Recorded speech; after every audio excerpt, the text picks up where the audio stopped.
Welcome to this first module of the Sensitivity Mastery Home Learning Program. I will start with a recap of the science behind high sensitivity and then go into the teaching, which this time is about laying the foundation for successful sensitivity mastery.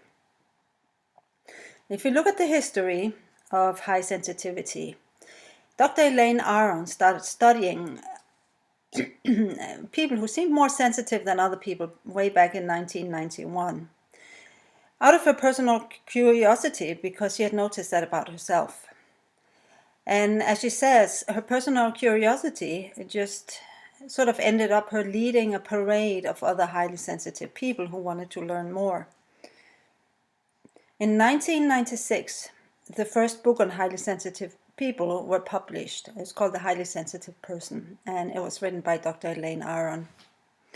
And since then, she has written more books, and other people have studied what it means to be highly sensitive and written their books. And by now, quite a few number of books have been published on the highly sensitive people, which you will see if you, for example, go to Amazon and take a look. What has also happened is that highly sensitive people or highly sensitive individuals has been studied all around the world, and there seems to be a lot of scientific proof that highly sensitive people really are highly sensitive. It's not just in the mind. So let's go in and look at what science has found. Statistically, it seems that about 20% of the population is highly sensitive. And out of these 20%, 30% are extrovert. So please notice that while most highly sensitive people tend to be introvert, not all of them are. Indeed, 30% of highly sensitive people are extrovert.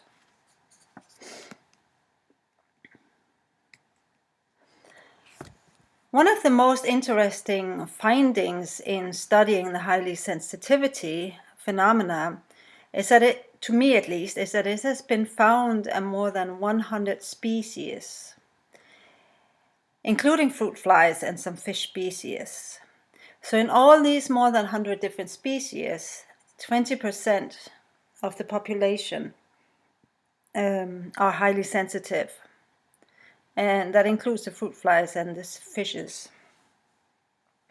And it has been speculated that the reason for this is really species survival, because the highly sensitive individuals, I shouldn't say people here when I'm also talking about flies and fish, they pay attention to the surroundings much more, and they pick up more things, and then they process it deeper, whatever that means for fruit flies and fish, and compared to the past, and so they can quicker react to danger and opportunity than others can.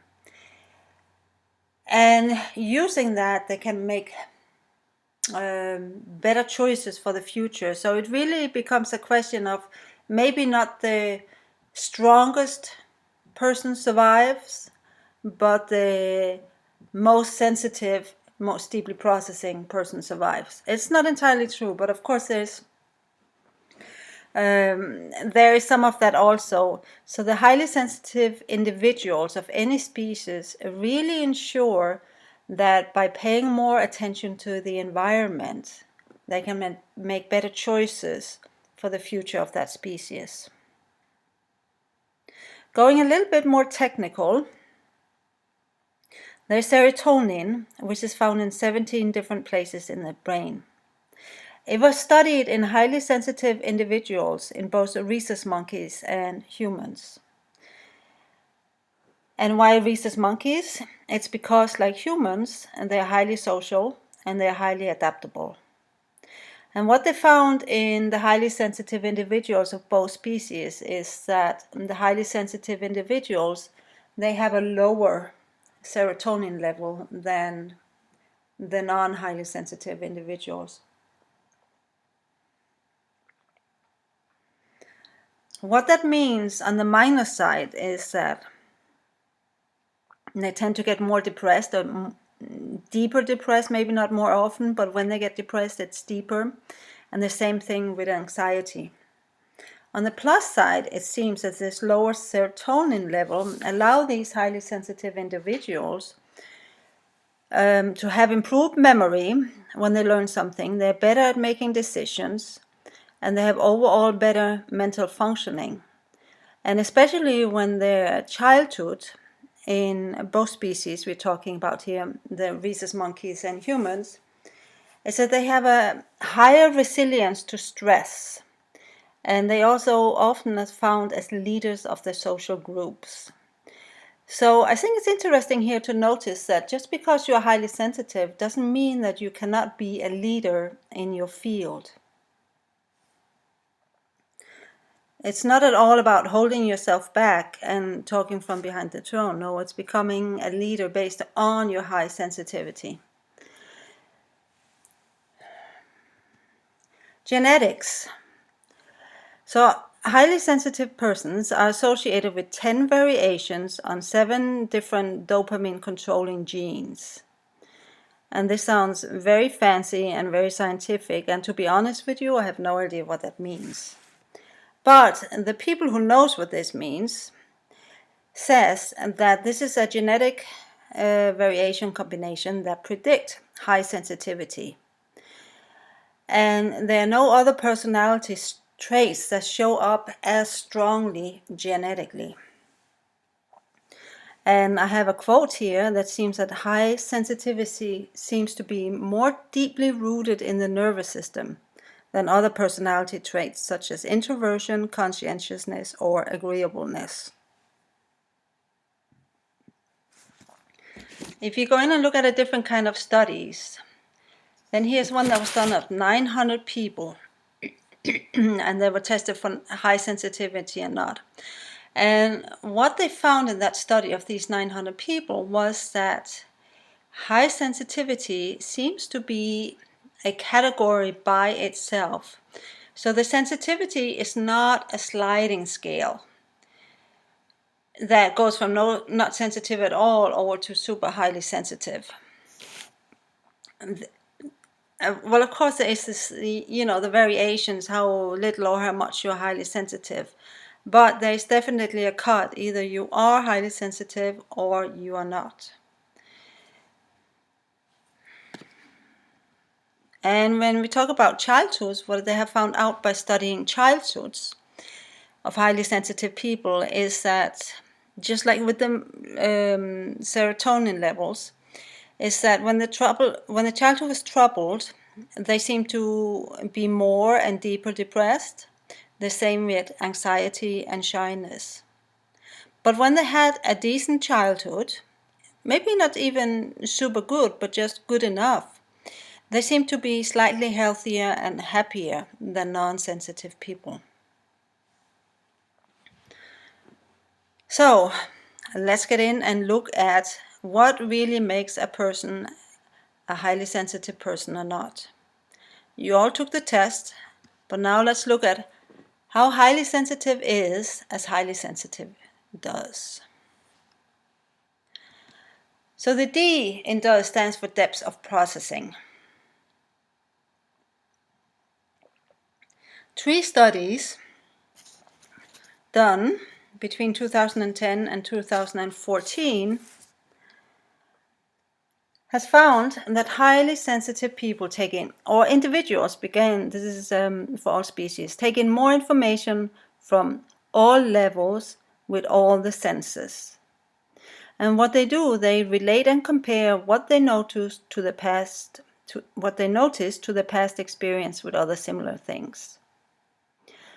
So perhaps this leads to slower decision making, kind of like look before you leap, whereas the non-highly sensitive person might say, oh, let's do it right now, we might not have a chance later. What also comes out of this in depths of processing is that when everything, all the information, all the details gets put on the back burner and stews and simmers for a while, what comes out of it may actually seem like a very, very strong intuition. So highly sensitive people typically have a stronger intuition based on the amount of information they take in and the depths of processing that might be so deep that it's entirely unconscious.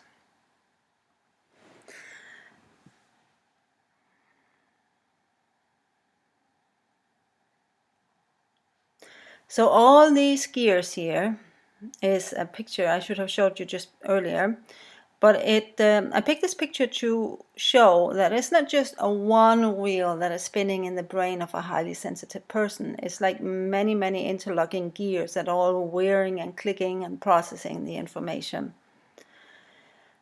Another way I like to look at the depths of processing that a highly sensitive person does is what is synergy.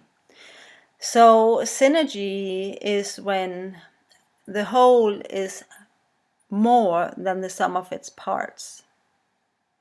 So non-highly sensitive people, they might come up with that 2 and 2 are 4, but a highly sensitive person might come up with 2 and 2 equals 5, 2 plus 2 equals 10, 2 plus 2 equals 100, or 2 plus 2 might even equal 27,000.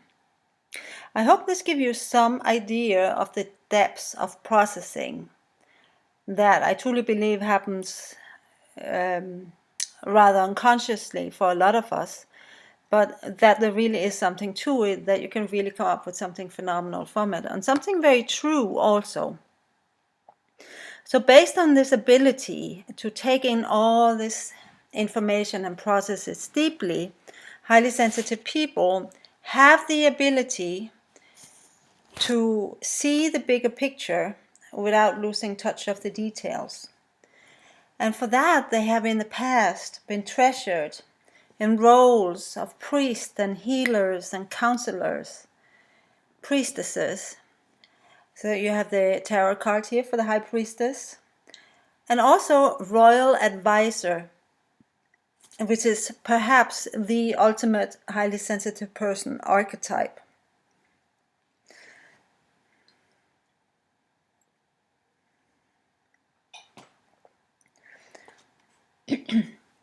So what has happened in the past, I would say in the last 100 years maybe, or 150 years, 200 years, is that the highly sensitive person has become less and less valued by the Western world.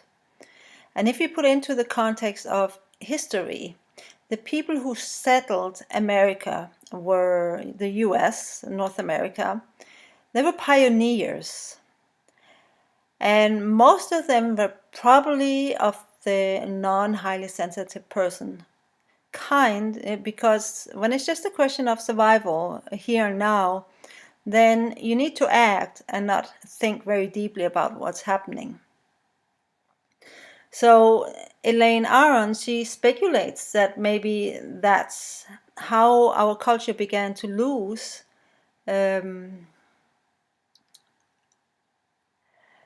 our respect for highly sensitive people, because there was a few of them in the US, and as the American way of life has taken over a big part of the Western world, and if not more and more the whole planet, and the American culture is very non-highly sensitive focused. It's all about being proactive and get things done and being ambitious and being a super achiever, which are not descriptions of the highly sensitive person that has kind of brought us to the point where highly sensitive people often feel that there's something wrong with them, or are even being told there's something wrong with them for being so sensitive. In contrast, in a country such as China, for example, or other Asian countries, the most popular kids in a class, for example, are the quiet, thoughtful children. It's just interesting to watch the different cultures here and how we have lost the ability to appreciate highly sensitive people in our culture. But I'm doing my best to bring it back, so stay with me. So if you go on to the next letter in DOS, The O stands for overstimulation. So it is quite common for a highly sensitive person to feel overstimulated in our modern culture, which I always or often think of as an MTV culture. What it means is that our 5 senses of seeing, hearing, tasting, smelling, and feeling might be more developed than it is for other people. We also tend to detect everything from small to large in our environment. We pick up every detail in the environment. And we are very, very, very excruciatingly open to environmental input sometimes. And we also pick up clues from the environment on more than one level. It's really multi-dimensional input, which means that we pick up both visible information and invisible information. And you can just imagine with all these things we are being bombarded with, that it's so easy to get overstimulated. And I want you to make a distinction between overstimulation and overwhelm. Overstimulation is that when you go into hyper mode, you kick your adrenals into action and your nervous system goes into high gear. That is overstimulation. A little bit like ADD or ADHD is like conditions of overstimulation. It's not quite the same as overwhelm, but that could very easily be associated with it. But even if we are not overwhelmed, we can still be overstimulated just by environmental input. So one way of looking at it or thinking of it is in a situation, let's say a non-highly sensitive person and a highly sensitive person are in the same situation, where a non-highly sensitive person might experience something comparable to just one radio station playing at a pleasant volume. A highly sensitive person might notice something in, or might be experiencing as 50 radio stations playing at full volume, or even something like the picture in the bottom right corner, where it's just too much sound and noise and visuals input everywhere around, flickering, competing for attention. So you can imagine what that means. Stress and strain, of course. Lots of stress and lots of strain. Just from being somewhere where there's a lot of strong environmental stimulation. Overwhelm, of course, but also exhaustion, feeling drained and your head going spinning in circles with the speed of light. Or maybe not your head, but your mind is spinning. And then the nervous system that gets overloaded, which can lead to sleep problems, difficulties quieting down, which can eventually lead to physical illness. And that's not where we want to end up just because we are highly sensitive people. So let's go on to the E of DOS. The E stands for emotional reactivity and empathy. So the emotional reactivity, one of the things that many highly sensitive people have in common is that they cry very, very easily. And while that can be embarrassing for the person who does that, I also think there's a lot of beauty to it personal, because sometimes it's just because you have an open heart. And I think that's very, very beautiful to have such an open heart. On another level, highly sensitive people cry so easily because they're so much more attuned to the environment. The environment affects them stronger, so therefore they have stronger emotional reactions. Crying is not the only strong emotional reactions they might have.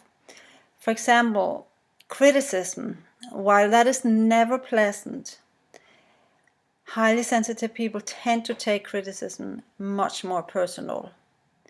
And they're also much more affected by negativity. which tends or can throw us into depression or anxiety. On the plus side, being more attuned to the environment. When the environment is positive, it affects us stronger in a positive way. So it's not all bad, it's not all good, there's plus and minuses, like to being highly sensitive, just like there is to most other things in life, almost everything in life, I should say. The other part of the E is the empathy. Now, empathy is the ability to feel in yourself what another person is feeling. And research has shown that in highly sensitive people, mirror neurons are more active. So mirror neurons, they are neurons that when encountered with another person's feelings or just the talking or whatever, they will create a minor version in us, in our brain, what the other person is experiencing. So if the person we are with is feeling sad, then our mirror neurons will make us feel sad too, but on a lesser scale. These mirror neurons, they allow us to sometimes know what other people are feeling before they are doing it. Here comes again, we have stronger, I would almost say stronger emotional awareness, but I'm not true, but we might be more aware of our feelings. And of course, knowing what other people are feeling before they do is very, very important to know when you're working as a healer or priest or counselor of any kind of profession that helps other people to feel better about themselves or their lives or help them solve their life problems. Now, on the negative, the empathy, when it's out of control, it can make you an emotional chameleon. So chameleon is a little lizard excuse me, whose skin changes color according to the background. So what that means on an emotional level is that if your empathy is out of control, you will take on all the feelings of people around you. And those feelings, other people's feelings, will override and dominate your own feelings, so that other people's feelings becomes your emotional state of being. This was a problem I struggled a lot with in the past, and I can tell you that it's a very painful place to be.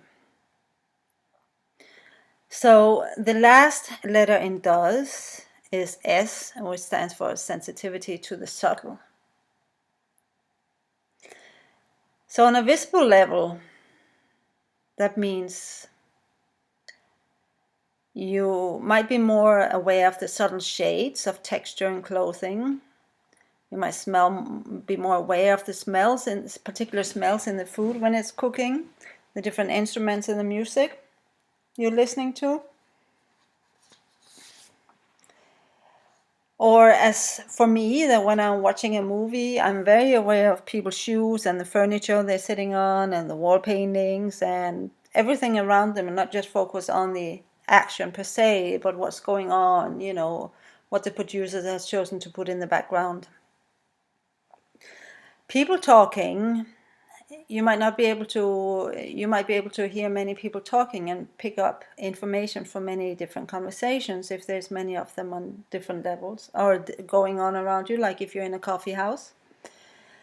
More aware of fragrances, subtle fragrances. You might pay more attention to the different colors in nature. So personally, I think there's a lot of good thing that comes with being so sensitive to all the subtleties around you, because it really enriches life, in my opinion. On an invisible level, this was a picture for the subtle. On a visible level, or invisible level, you are aware of people's feelings, people's personalities, the atmosphere of places, and the spirit world, whatever that means to you. We might pick up things on people's energies in the aura. We might be aware of thought forms floating around. Like, there's so many levels we can gather information from that are not visible to us, but that doesn't mean that they are not there. So this is the DOES of being a highly sensitive person. And as we keep going through each part of the program here, I want you to always come back to this DOES, because it really helps you have a structure in which to see yourself in your life, and a structure within which to make better decisions from. So this has been a recap of the science behind being a highly sensitive person. And the reason I do this recap again, and that I know that most of you have already heard, is that when you start doubting that there really is such a thing as a highly sensitive person, or whether you really are, I want you to go back and remember, yes, there is such a thing, and yes, that means something about you that is not true for everybody else. And not try to make excuses for yourself, or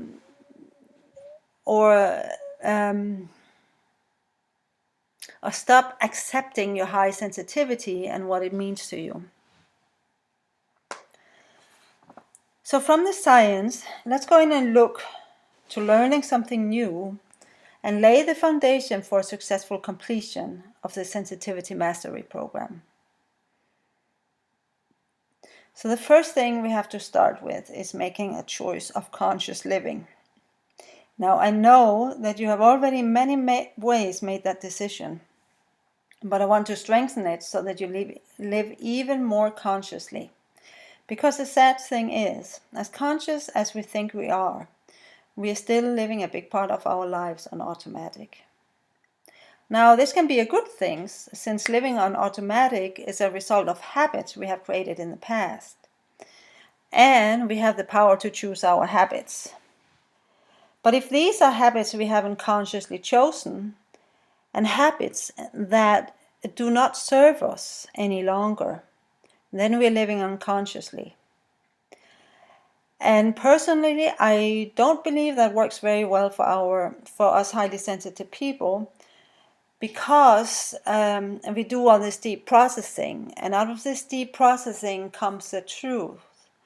And we need to live according to the truths that come up from such a deep place inside of us. So the most conscious people in the world knows that living consciously is really nothing more and nothing less than making conscious choices all the time and about everything. If life is all about making choices, which I hope you agree with me that it is, what choices would you like to make for yourself?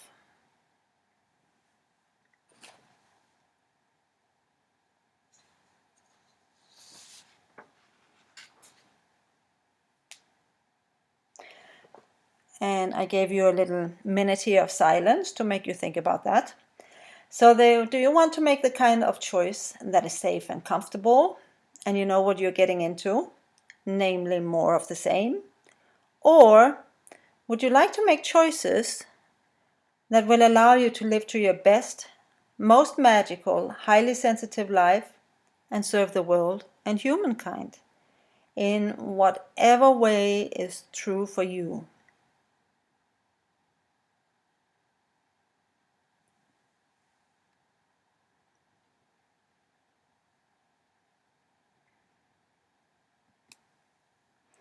This quote comes originally from Viktor Frankl, a Holocaust and concentration camp survivor who kept himself and many of his co-prisoners mentally, emotionally, and spiritually strong to all the horrors he experienced by choosing to live consciously. From this, he wrote a book that's called Man's Search for Meaning, which is still a known book and often referred to book, and is a very well respected book. So Stephen Covey, author of the book 7 Habits of Highly Successful People, made this quote famous. Between stimulus and response, there is a space. In that space lies our freedom and power to choose our response. In our response lies our growth and happiness. It points out to us exactly where the conscious part of conscious living comes in. It's in the space between stimulus and response. It's in the space between what happens and how we're going to respond to it. In that space, we have our freedom to choose, and we have the power to choose. And perhaps we also have a moral obligation to choose consciously how we want to respond. But in that response lies our growth and happiness, because this response comes out of the truth of who we are.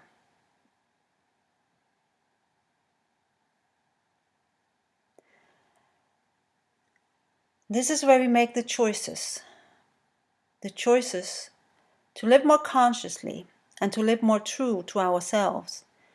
And it's also right there in that space, we have the choice to honor being highly sensitive people and everything that encompasses. And when you start saying yes to being highly sensitive and speaking your truth from that place, you'll find a lot of growth and a lot of happiness. Now let's look a little bit closer at choices. There are 3 levels of choices. There are fundamental choices, which are our paradigms for living. They're about how you choose to live and your principles for living. For example, for me, one of my fundamental choices that's it's very important for me to help people see the truth of who they are and all that they can be. And that has become my profession, my calling. Another fundamental choice could be never to engage in physical abuse, never to hit anyone, never to overindulge in alcohol, to be a living example for your children, to always strive for excellence in everything you do. It can be approaching everything with a beginner's mind. It can be compassion and kindness to every living creature. This kind of choice, and it truly is a choice, is what we think of as a fundamental choice, is how we choose to live. Primary choices are goals and things we want to accomplish and see happen. For example, a primary choice for me was to create this sensitivity mastery home learning program. For you, since you have signed up for this program, a primary goal for you is becoming a master of your high sensitivity, so it becomes a strength for you rather than a weakness. It could be getting an education, it can be being debt-free, it can be building your dream house, it can be travel to Thailand, it could be choosing to be an at-home mother while your children are small. This is a kind of goal we are talking about, and very specific, very concrete. It could be always going on a date with your marriage partner. It could be being available for your children always when they need you. So there's all these things that we decide to do to accomplish. There's a level of accomplishment in a primary choice. That's how you recognize it. So the secondary choices, they're all the little things you do on a day-to-day basis, and that will make you eventually accomplish a primary goal. So for example, for me, creating this webinar slide by slide is a lot of little things I did that will allow me to complete part 1 of the Sensitivity Mastery home learning program. And I will keep doing all these little things to see this program manifest. For you, it can be watching this webinar and doing the exercises that comes with it. It can be filling out your sensitivity journal, the sensitivity mastery journal. It could also be, or for other people, it might be studying for the exams they need to take in order to get their primary choice of an education in a certain field. If it's about travel, it can be about saving the money for the vacation abroad, book the tickets, book hotels, pack, all these little things, get somebody to water the plants while you're away. So every little secondary choice is what gives you a primary choice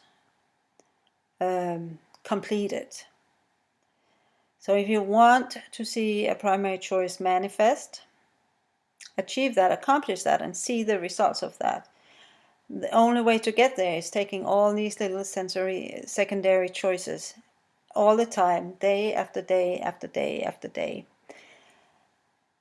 And I'm emphasizing this because this is also your path to become a master of your high sensitivity. It's a beautiful goal to have, and I believe you can get there. And you get there by taking all the little things, doing all the little things every day, and sometimes bigger things in between. But a lot of it is just little things day in, day out, and you will get there.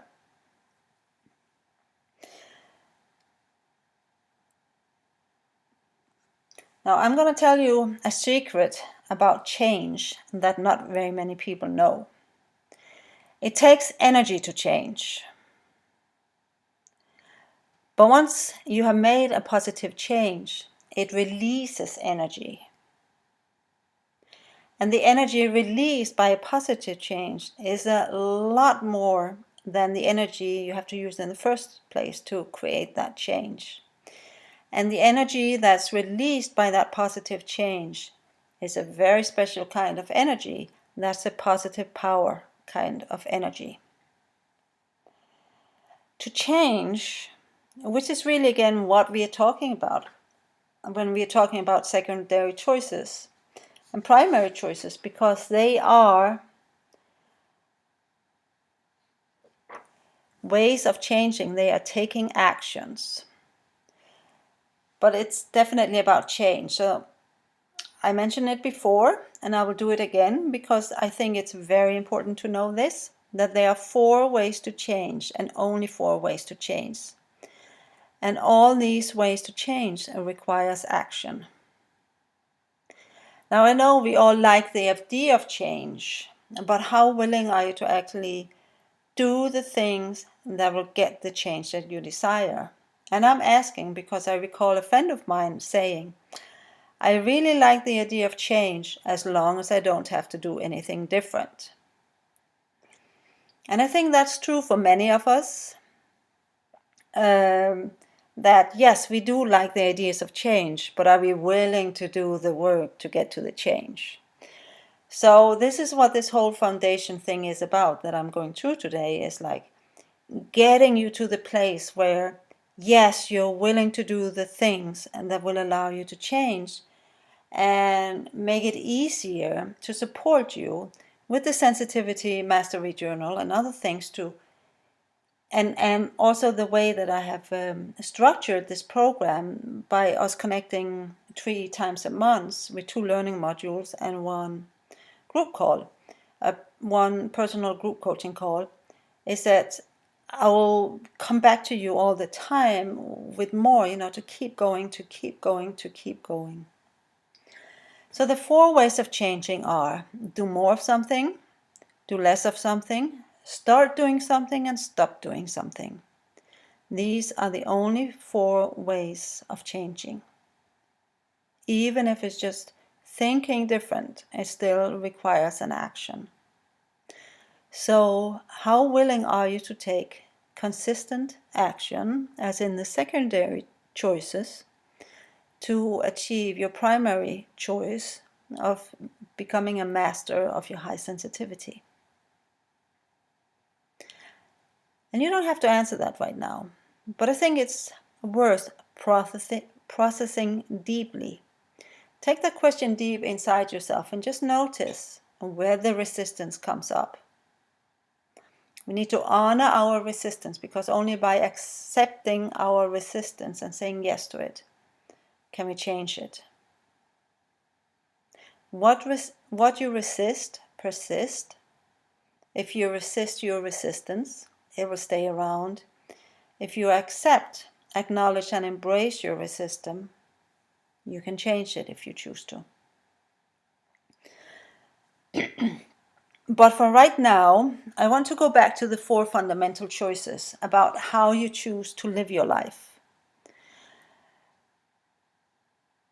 The 4 fundamental choices are, and these are probably the most basic 4 fundamental choices of conscious living. Number 1 is to live life being true to yourself. Number 2, to live life being healthy on all levels.